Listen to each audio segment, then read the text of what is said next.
Hi, everyone.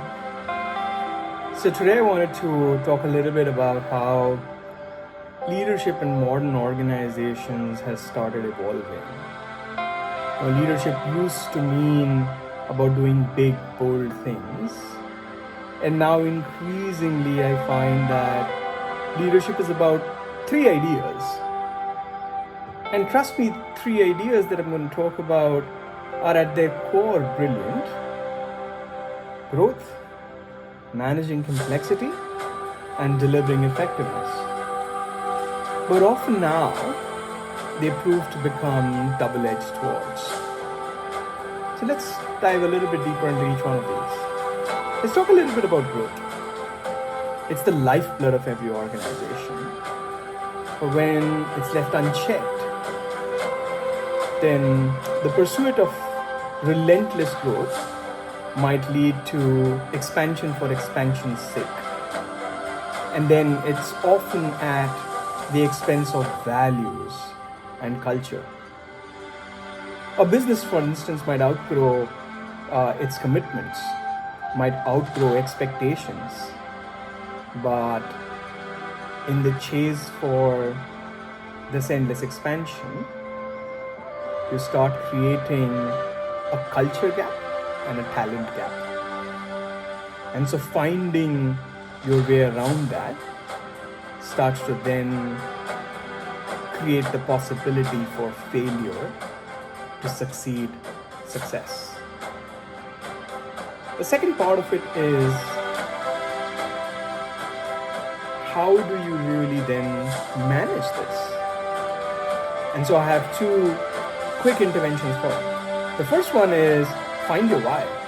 And it's crucial to find and align on the organization's deeper purpose instead of the organization's growth targets. And then ensure that your expansion, that your growth resonates with that core purpose for which the organization has been created, or your team has been created, or has been organized. And then the second one is measuring impact.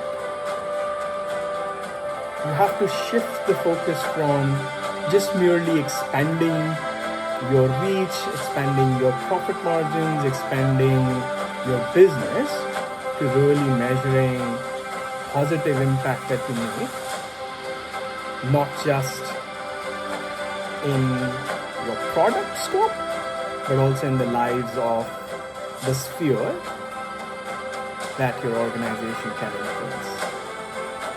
Let's talk about the second one, which is complexity. It's a powerful tool that can be used for managing intricate missions, but it can also itself start to become a labyrinth of challenges. Complexity can often foster innovation, and it's through those complex threads of overlapping needs, of differing priorities, of creative conflicts, that innovation will arise.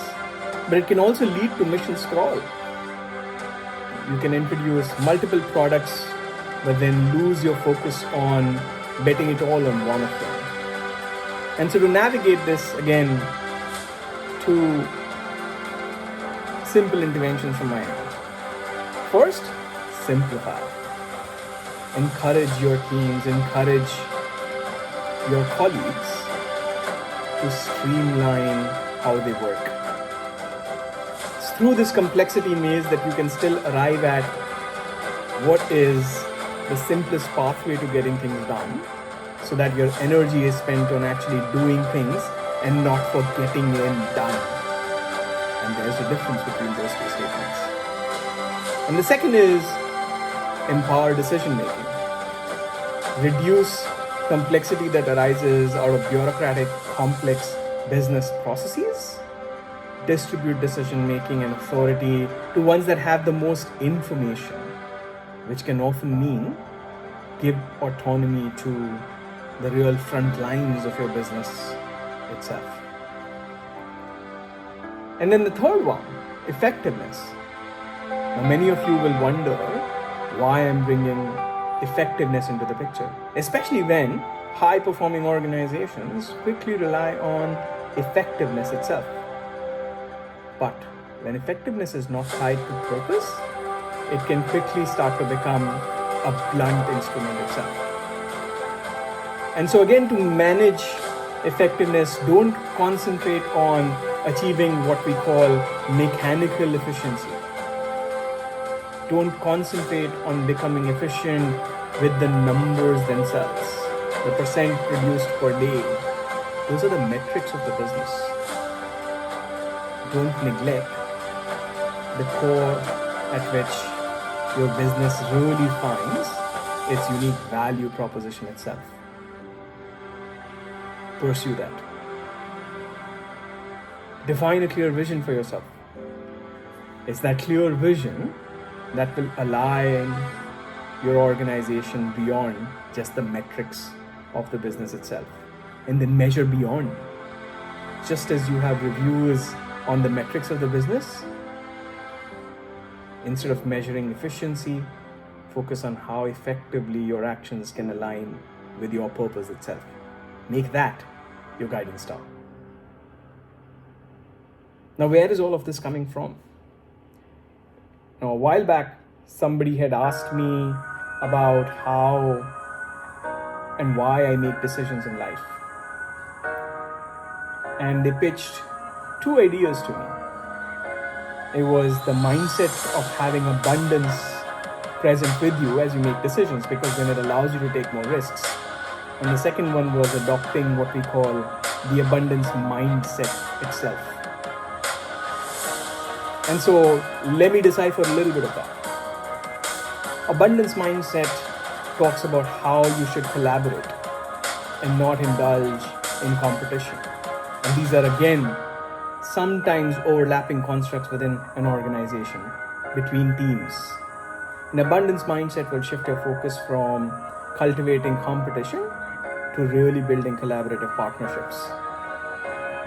And this can extend beyond your organization as you look at achieving growth with partners and really forming meaningful relationships as well. The second one, which is perhaps the more important one, is from an abundance mindset perspective, you learning as the true value that you, your organization, and your team can really create. Encourage continuous learning.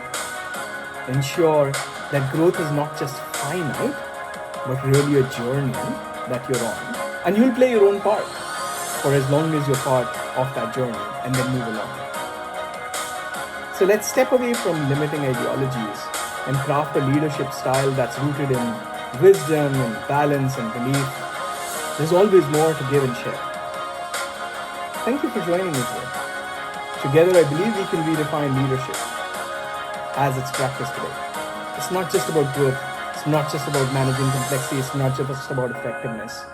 But it's about balancing purpose and genuinely adopting an abundance mindset. Thank you again. Cheers.